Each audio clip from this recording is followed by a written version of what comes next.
नमस्कार, आप देख रहे हैं द इंडिया टॉप। मैं हूं आदेश पुरी। बिहार सरकार और खासकर बिहार की 3 एजेंसियां निगरानी विभाग, विशेष निगरानी विभाग और आर्थिक अपराध शाखा के द्वारा लगातार छापेमारी की जा रही है और भ्रष्ट अफसरों और कर्मियों को पकड़ा जा रहा है। आपको बता दें कि कुछ दिन पहले ही निगरानी विभाग के द्वारा एक पटना पुलिस के सिपाही, कहे तो मुंशी को ट्रैप किया गया। उस पर आरोप था कि उसने एक मोटर वाहन डीलर को से 4.5 लाख रुपए घूस के तौर पर लिए थे, उसके जो बकाया पैसे हैं वो देने की एवज में।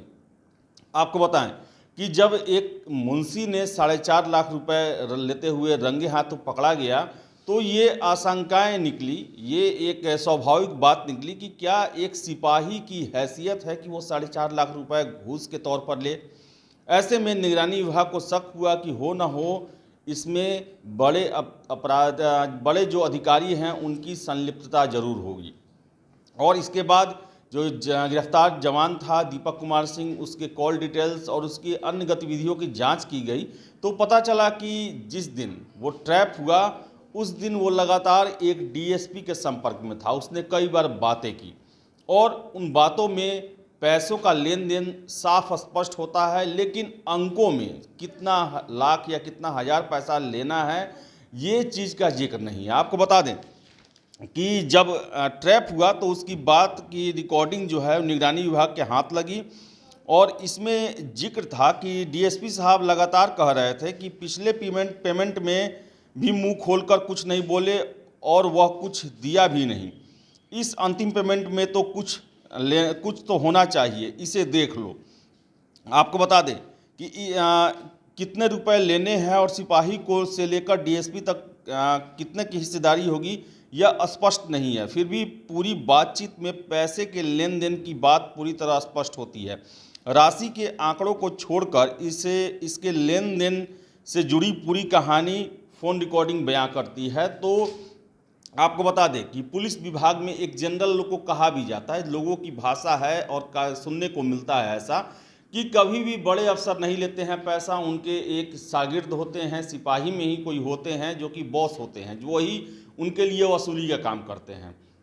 और जिस तरह पटना पुलिस के 8 कर्मियों को बर्खास्त किया गया, उनको निलंबित किया गया, उससे ये स्पष्ट है कि परिवहन शाखा में ये खेल बहुत दिनों से चल रहा था।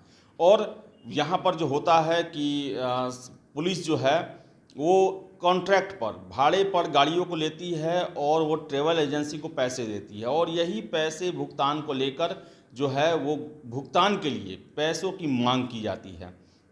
तो अब देखने वाली बात है कि निगरानी विभाग का अगला निशाना क्या वो डीएसपी साहब बनते हैं या फिर मामले को रफा दफा कर दिया जाएगा। लेकिन इतना तो स्पष्ट है कि जब वो रंगे हाथों पकड़ा गया तो वो लगातार डीएसपी के संपर्क में था और फ़ोन पर पैसे के लेन देन की बात पूरी तरह स्पष्ट होती है। हालांकि अंकों में यह स्पष्ट नहीं हो पाई है, लेकिन ये एक बहुत बड़ा साक्ष्य हो सकता है निगरानी विभाग के लिए। और हो न हो डीएसपी साहब भी जांच के लपेटे में आएंगे ही आएंगे और उन पर भी कार्रवाई की जाएगी। तो ज़रूरत है ऐसे ही हर एक मामलों में तारों को जोड़ा जाए कि कोई व्यक्ति अगर घूस लेता है तो क्या उसे मजबूर किया जाता है या फिर वो किसी का मोहरा बना हुआ है जो उसके बदले में काम करता है और इसके माध्यम से उसके ऊपर के अधिकारियों तक पहुंचा जाए। तभी बिहार में भ्रष्टाचार का खत्म हो सकता है, जब तक कि बड़े अधिकारी और जो इसके सूत्रधार हैं वो न पकड़े जाएँ। तो अब देखने वाली बात है कि निगरानी विभाग क्या कार्रवाई करती है, लेकिन जो इशारे हैं वो स्पष्ट करते हैं कि सिपाही दीपक सिंह 4.5 लाख रुपए वो खुद के लिए नहीं बल्कि किसी अफसर के कहने पर लेते हुए रंगे हाथों गिरफ्तार हुआ था। तो फिलहाल इस वीडियो में इतना ही। वीडियो पसंद है लाइक शेयर करें, हमारे चैनल द इंडिया टॉप को सब्सक्राइब जरूर कर लें। धन्यवाद।